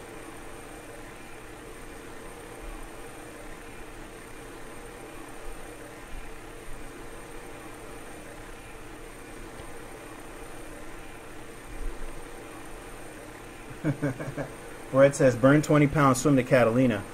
Yeah, Catalina is what? I think that's 27 miles. From where I live, it's about 30 miles. Catalina Island. Yeah, there's just no way I'm gonna swim there. I've got friends who jet ski there, and I don't even know if I'd want to do that. Jet skiing in the open ocean, that ain't fun. When you fall off, you better get your butt back on that thing quick. All kinds of sharks. Dot 3D says there was some strange water by the runway where I took off. Well, we'll head back to the runway and land before we head over to Netherlands, so we'll go back and take a look and see what that was. Probably because of Vector. Vector has these elevation parameters that it sets, and so in some cases you need it, in some cases you actually want to disable it. So depending on what the case is for Bergen, it's probably one of those cases where it's enabled and it should be disabled, or it's disabled and it should be enabled. And by doing one of those two things, we'll probably correct whatever error that you saw. But we'll just head back over there and take a look. How does this helicopter not have a tail rotor? Someone's asking. That's Panga asking that question. Yeah, this is the MD-902 Explorer. And I'll let you look into that yourself. But in a short explanation, what it does is it simply works in a similar way that an engine does. You notice here when I turn the when I turn the rudder, it operates as the rudder. You notice that? and it's actually blowing air out. So just like similar to an airplane engine, it's sucking and blowing air. But you could pull up a Wikipedia article on the McDonnell Douglas MD-902, and it'll explain not only does it not have a tail rotor, but it's actually a more stable helicopter than helicopters that have tail rotors. So I'll let you research that. DeAndre, I know you already made a request, or I already made a request. Can I show Mount Vesuvius? Yes. Okay, so that's where we're going to close today. We'll do, I think, was that it, or was there another one besides? Someone said Laustad. Let me see if I can work that in. Hang on. Echo Hotel Lima Echo. No hands. Woo! I didn't crash. And then to get to Mount Vesuvius, we need to go to Naples. L-I-R-N. Can someone tell me what Naples is? It's not L-I-R-N. It's, oh shoot, what's the iCal code for Naples? Do me a favor, Lewis, and plug in the iCal code for Naples for me, because I think that's the closest airport to Mount Vesuvius, if I'm not mistaken. And can someone remind me too what the iCal code was, so I don't have to scroll, for the airport in the Netherlands that we wanted to see, please? If I can get those two codes in, and then we can breeze through this really quickly. So it looks like here with the water, it looks like there's just a scene where the airport meets, I guess, the rest of the terrain. I'm guessing it's possibly it's just an elevation with the airport. I think that will probably be corrected with the third-party scenery. But yeah, it looks like the water wants to continue going under the ramp here. So it's obviously bad data for that lake or whatever you want to call it, in the way that it meets the scenery. But I would probably play around with vector, because I think that's really a vector issue, not an OpenLC issue. But either way, I think with a third-party scenery, that would probably be corrected. But nevertheless, even if you don't have third-party, I'm sure you'd want that fixed. So if you have the programs, then I would probably try looking at fooling around with vector a little bit. Okay, we got LARN. EHLE was the one. Oh, I wrote it down. Stupid. And we need to change the weather to spring. Okay. So let's go to time and season. Let's go to spring. Daytime. And then we will change to the... So we've got 3 airports left. We've got EHLE. We have... what was Lostad again? Oh, that was EHLE. No. What was Lostad? Oh, no, I'm sorry. Lostad is Netherlands. I'm sorry. I confused myself. EHLE, in spring, and then LIRN. Okay, so we just have 2 destinations left, and we've got about 15 minutes. Okay, we can do that.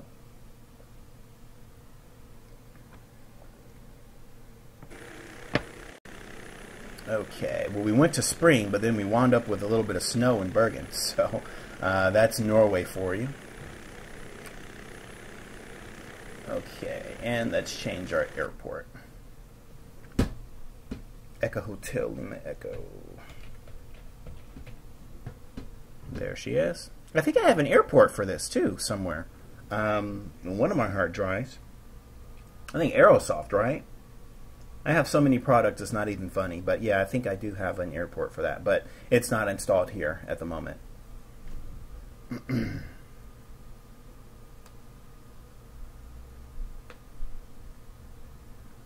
this is where Renee lives. This is your neck of the woods, dude. All right. Renee, do you have is it necessary to have a heading that I should depart off of? I mean, we're facing 3-3 now, it looks like. So if there's a heading in terms to get to these poppy fields that you're referring to, that might be a little bit helpful. And of course, then I just have to wait for the delay for you to respond. So 2-3. Heading is 2-3. And we are in the spring, so we will just wait and see if Renee can give us a heading.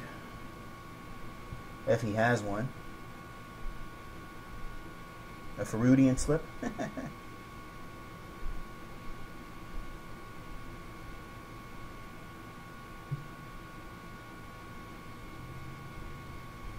I guess that's just how I chose to hear it, but still waiting for a heading, Renee.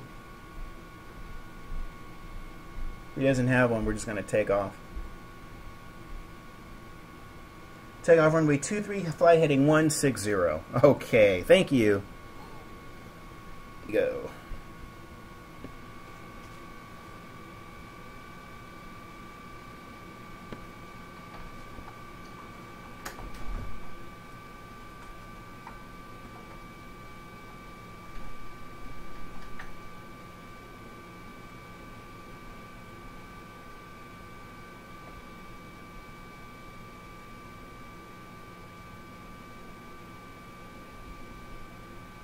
Ah. Let's get out of the cockpit here. I think we're going 1.6, right?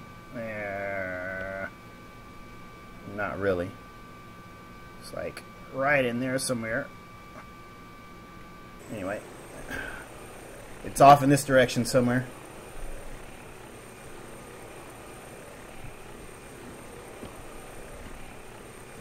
There we go. Look at those colors, huh?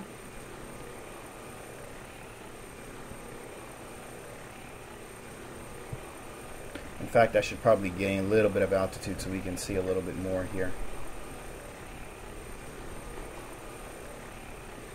So if the scenery starts to look a little bit stuttery, just bear in mind the number of sceneries we've loaded already, plus it's the second helicopter, so or the second aircraft, so after a while the memory starts to get a little upset and we start to get micro stutters, so just FYI.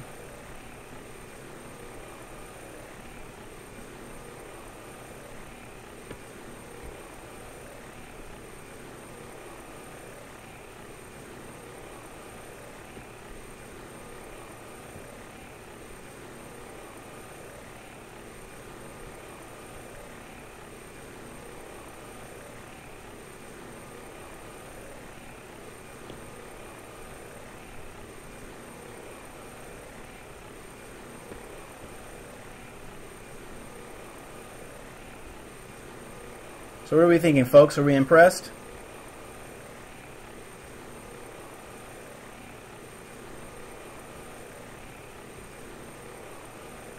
Again, just apologize for the stutters because we're doing what we should never do with FSX or Prepared, and that's load multiple sceneries. So, but again, there were some concerns about VAS usage, right? So if you look at what we've loaded so far, we've been flying for quite a while. And we've loaded up a couple sceneries. We flew initially from Grinin to Locarno, and then we jumped over to Bergen. Flew across the Alps. Now we're in the Netherlands, and so we haven't had an out-of-memory error yet. So I think that should say something. Methinks. Another thing about it is that I don't know if you guys are seeing what I'm seeing. You should be, but I'm not seeing a pattern. If you have, for example, ultimate terrain or ground environment, sometimes they just lay these things out in patterns, and you can see the pattern going all the way off to the horizon. But here, I'm not really seeing a distinguishable pattern. It looks almost random. It doesn't look like an actual pattern. Like I can't see a specific pattern going off in all directions.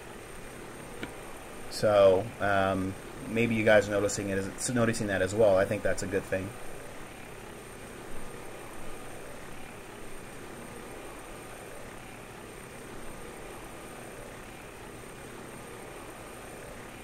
Renee says fake nature. Hashtag call-in style.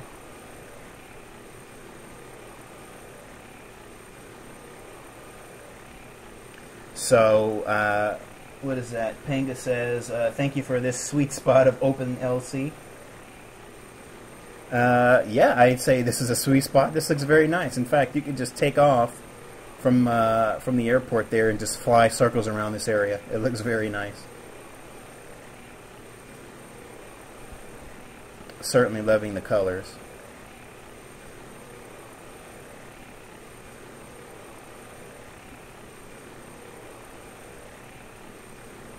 Again, just excuse the micro stutters. I mean, if we look at the frames are still really high, so there's no performance issues. It's just stutters because we're doing an awful lot of loading stuff out here.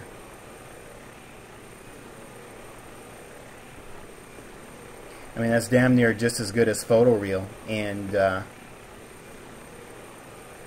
let's take a look and see what it looks like from the ground.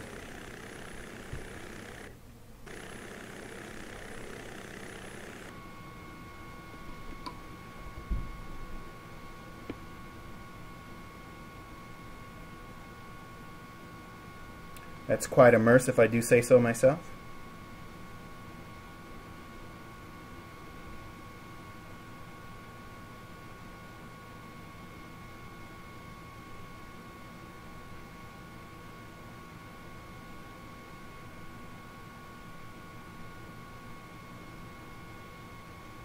Although there's these interesting soccer fields out here. Is that at soccer field? I saw a couple of soccer fields around there somewhere.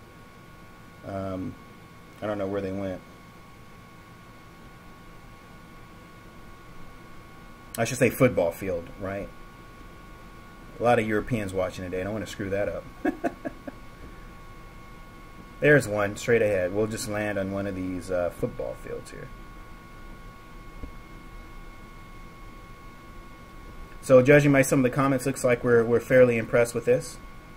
And like I said, I don't see a distinguishable pattern here. So that makes it even all the more impressive.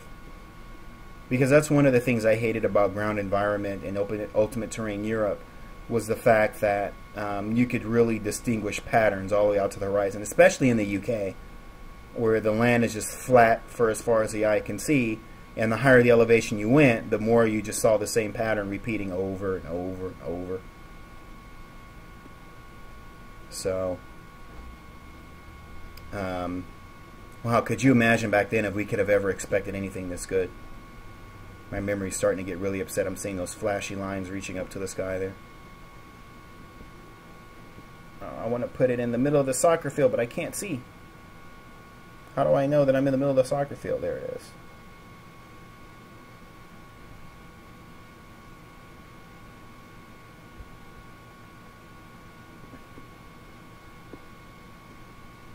It's right here, right in the middle on the circle. In the soccer field. Oh, I don't think I'm right on the circle. I think I'm right outside the circle. Ah! Ooh, that was kind of hard. Alright, oh, almost in the circle. Okay, well, anyway. So, plenty of autogen on the ground, nice trees. Actually, you know what? For kicks and giggles, let's hit the slew button, and let's just do something funny real quick. Let's go up to 10,000 feet. 8, 9, 10. Let's look at it from there. Ooh, look at that. Alright, now we get the bigger picture. Now we get the bigger picture. Let's see.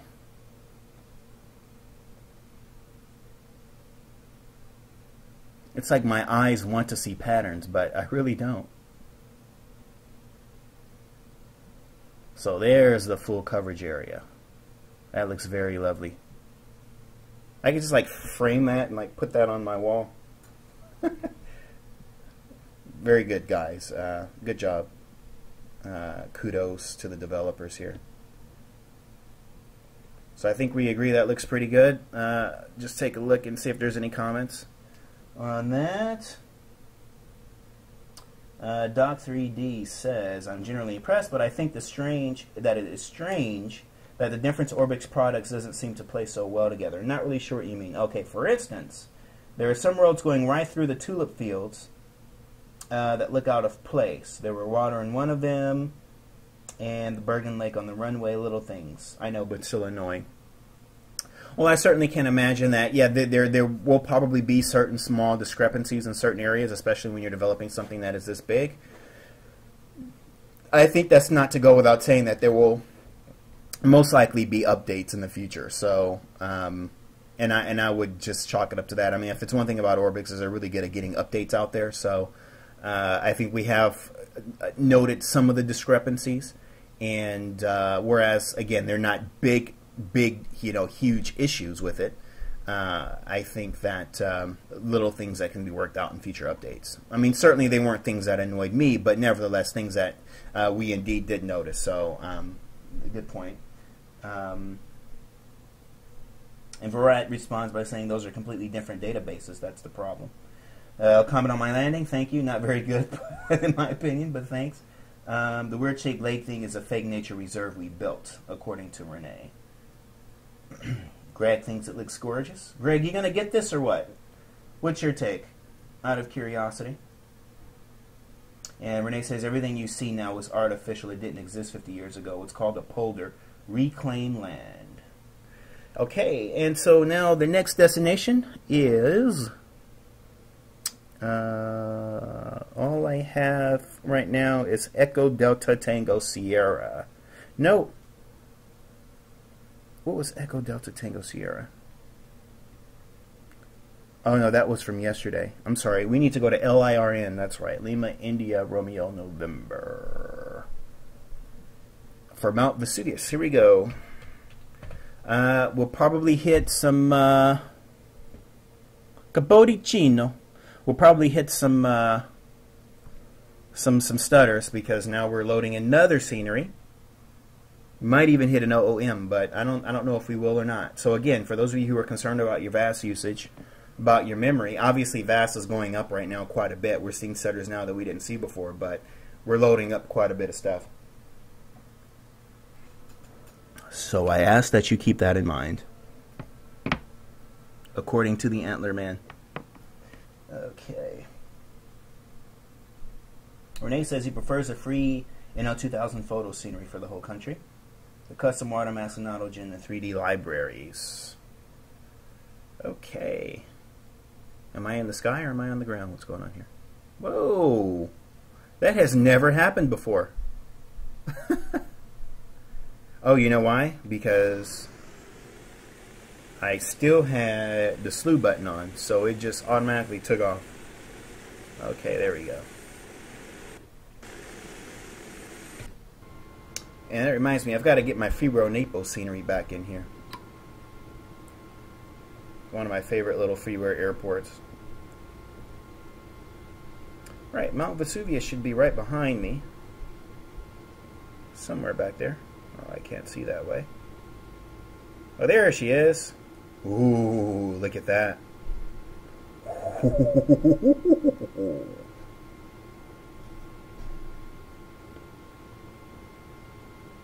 That looks very menacing, doesn't it? Anyone think they modeled in Pompeii too? I think if they did, they would have mentioned it. I don't know if they did or not.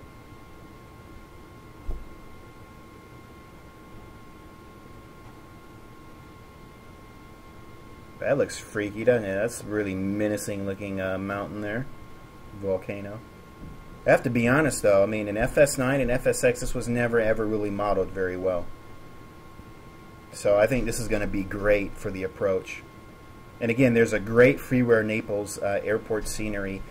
I'm sure one of the viewers can probably punch in a URL for it, for anyone who's looking to fly up here.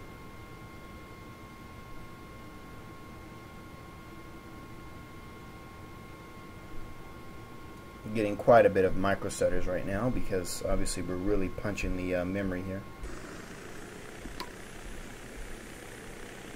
And Naples, just all together, the city actually comes together quite nicely. It looks very good from the air. A lot of autogen. Of course, there's missing skyscrapers and stuff. There's supposed to be a bunch of skyscrapers here, but they're not present. But I think there's a freeware scenery for that too that puts all the skyscrapers back in there. So, if I'm not mistaken.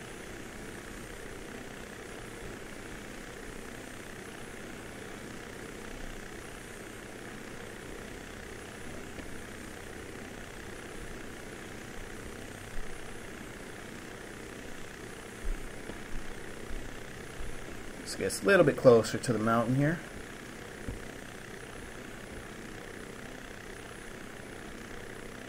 I am going to go on the record and say that with FTX Global, which is compulsory for this, coupled with FTX Global Vector, FS Global 2010, and now OpenLC Europe, I'm going to go on record and say that this is the best product ever released for Europe as a whole. I mean, when we're looking in comparisons to what we've had in the past, I'm of course referring to the Flight 1 sceneries, the ground environment, ultimate terrain. This is the best that's ever been released.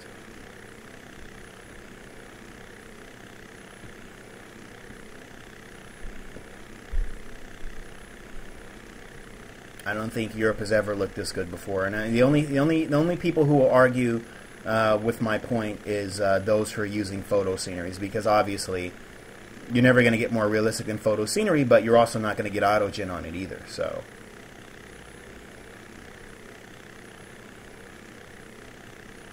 there is something to be said about that.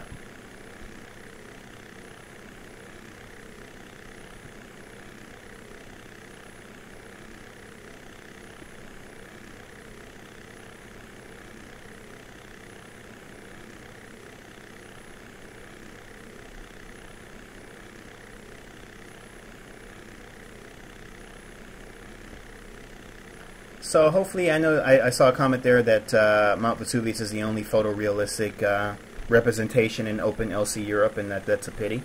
Well, who knows? Maybe at some point they'll come in and add a little bit more to certain destinations.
That looks beautiful. I have to say, this looks really great.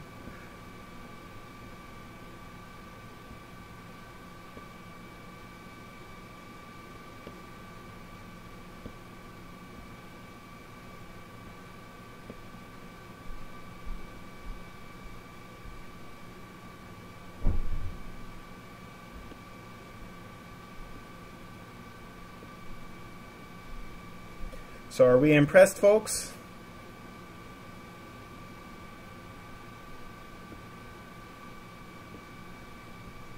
Boy, that looks freaking real, doesn't it, though? Jeez.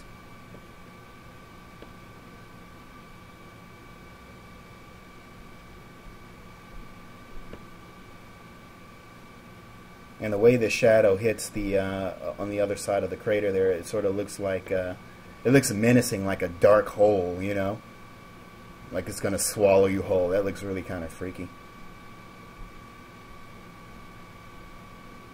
Look at that quality, though. I don't know if it gets much more realistic than that. Wow. That looks pretty good. I can't show my poker face and try to pretend like I'm unimpressed.